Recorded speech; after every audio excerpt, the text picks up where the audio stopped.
Hey! We got another tutorial for you. Today, we are going to learn how to connect your USPS account with Return Prime to automatically create return labels without going anywhere, so let's jump in.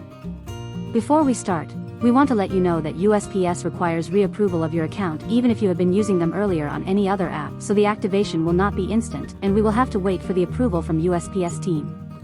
Let's get started. On your Return Prime dashboard, go to Settings and then Logistics.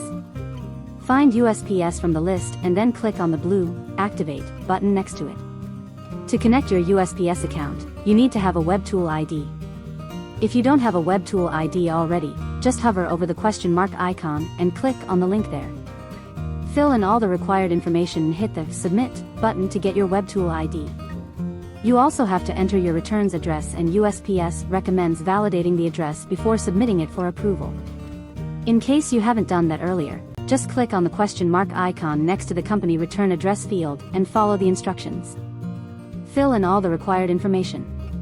Choose the service type and hit the Request Activation button. The USPS team will now reach out to you for activation. The process generally takes up to 48 hours from submission to activation, but if it takes longer, do reach out to us and we can help escalate. Once activated, you can approve a request raised by your customers using the USPS option available under Logistics Partner, and a return label will be sent to them instantly. And that's it. Thank you so much for watching.